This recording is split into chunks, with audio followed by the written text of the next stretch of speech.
Black homeless boy saves millionaire's pregnant wife. While she asked for mate, the millionaire cry. The city was alive, but no one saw her fall. It was early afternoon, just busy enough for the sidewalks to be crowded, but not enough for anyone to truly look. The cafe-goers chatted over cappuccinos. The businessmen stared at their phones. Couples walked hand in hand, and she, Claire Whitmore, sat alone on the cold concrete, clutching her pregnant belly with one hand and the edge of a trash bin with the other. Her breath was short. Her legs had given out minutes earlier, 7 and 1, 2 months alone for only an hour. Her driver had dropped her off 2 blocks early so she could get some air. The walk had started fine until the pain started. A tightening that gripped her ribs, a wave of dizziness. Her vision had blurred. She had lowered herself to the sidewalk, trying to hold on, trying to stay calm, but no one noticed. A woman glanced. A man hesitated, then turned away. No one stopped. Claire's dress, a soft granite that hugged her stomach, was now streaked with dust and the beginnings of panic sweat. Her blonde hair stuck to her face as she leaned against the building, eyes pleading with passers-by. "Please," she whispered. "Someone." And then a small hand touched hers. She blinked. A little boy stood in front of her, barefoot, dark-skinned, hair wild and matted with bits of ash clinging to the curls. His tiny jacket was full of holes, his pants dragging past his ankles, his knees were scratched. A patch of dry blood was smeared across his cheek. He looked no older than 6. "You okay, lady?" he asked, voice quiet but clear. Claire swallowed hard. I think I'm having contractions." The boy looked around. People passed by behind him, barely noticing. "You need a doctor?" he asked. She nodded, terrors starting to sting. "I can go get one," he said, squeezing her hand. "Don't move. I'll come back." He turned and ran. Claire wanted to stop and wanted to say, "No, it's okay." But she couldn't find her voice. Her body was too weak. Her fingers tightened around her belly. "Please, baby, just hold on a little longer." The boy ran into the street, nearly getting hit by a taxi, then darted toward a group of pedestrians. "Help. She's going to have a baby," he shouted. They ignored him. He grabbed a man's jacket. "Please. She's on the ground." The man pulled away with a scowl. "Get off me, kid." Still, the boy didn't stop. He ran to a woman in a purple coat, tugged her sleeve. "Ma'am, she needs help. She's going to lose her baby." Finally, the woman followed his finger, then gasped.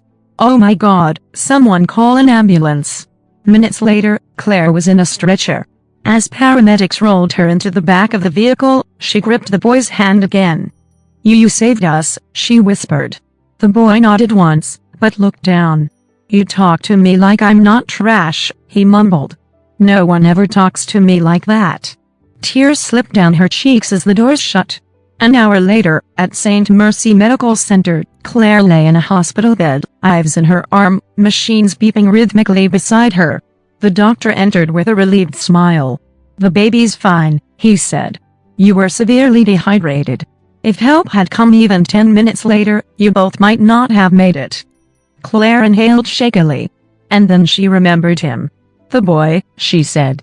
"The one who got help. He was dirty, barefoot. Where is he?" The nurse hesitated. "The little one who flagged the call. He didn't give his name, said he didn't have one, just sat outside the ER and left before anyone could thank him." Claire's heart sank. She pressed her hand against her stomach and whispered, "No, I want to see him." That evening, her husband arrived. Matthew Whitmore, millionaire, tech investor, powerful, confident. The moment he stepped into the room and saw his wife safe, he exhaled for the first time all day. "I thought I lost you," he whispered. "You didn't," Claire said softly. "But we almost lost everything. And the only reason we didn't is because a little boy with nothing gave us everything." Matthew blinked. "A boy?" She nodded. "Find him, please." The next day, they did. They found him sitting beside a trash can behind a bakery.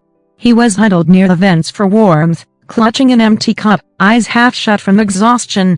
His tiny fingers were cracked and blackened with city grime.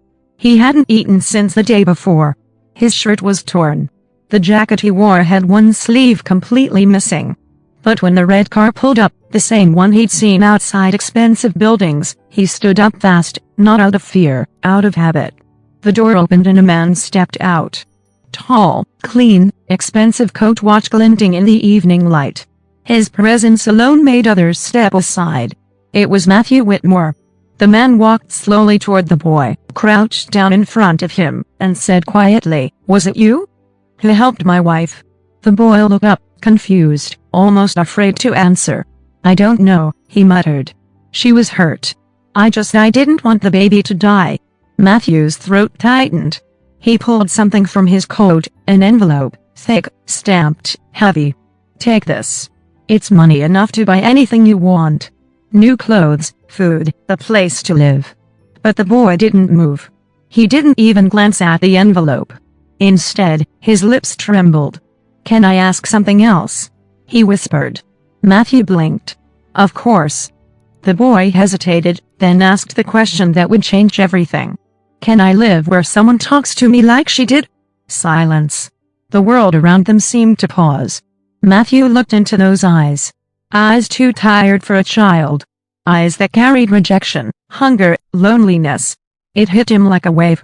This boy wasn't asking for toys or money or a house. He was asking for belonging, not survival, connection, the kind his wife had given him with just a kind voice and a held hand. Matthew folded the envelope in half and tucked it back into his pocket. Then he stood. "Come with me," he said gently. "Let's go home." The first night wasn't easy. The boy didn't speak much. He didn't eat the roast dinner placed before him. Too afraid to touch it. He asked for the floor instead of the bed because beds ain't for kids like me. But Claire sat beside him anyway, holding her belly, smiling softly. She brought him warm socks and rubbed his back when he finally let himself cry. They learned his name was Malik, that he didn't know his birthday, that no one ever came looking for him, that the shelter turned him away once because he wasn't small enough to pity and not old enough to work. The Whitmores had never fostered before. They had never filled out adoption papers.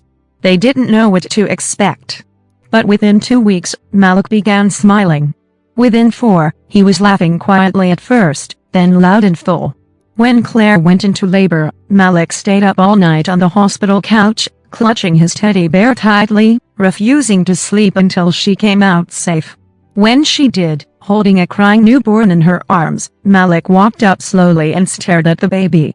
The nurse asked, "You want to meet your baby brother?" Malik's eyes widened. "Brother," he whispered. Claire nodded. "He's yours, too." Malik didn't speak. He just sat beside her and gently placed a small hand on the baby's blanket. No one in the room could stop crying. 6 months later, a judge signed the papers.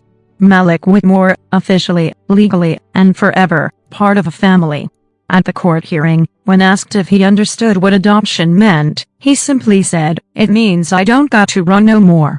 Claire now kept a framed photo in their living room. Her sitting on that sidewalk, belly round, hand in Malik's, a reminder of the moment everything changed. And Matthew, the man who once measured life in meetings and money, now came home every day by 6 so he could help Malik with math and change diapers for his infant son. He told a journalist months later, "I thought I had everything, but it took a little boy with nothing to show me what love really looks like." If you enjoyed this story, don't forget to give it a thumbs up and hit that subscribe button for more emotional, dramatic, and unexpected tales. And let us know in the comments, where in the world are you watching from? We love hearing from all of you. Until next time, stay kind, stay curious, and keep watching.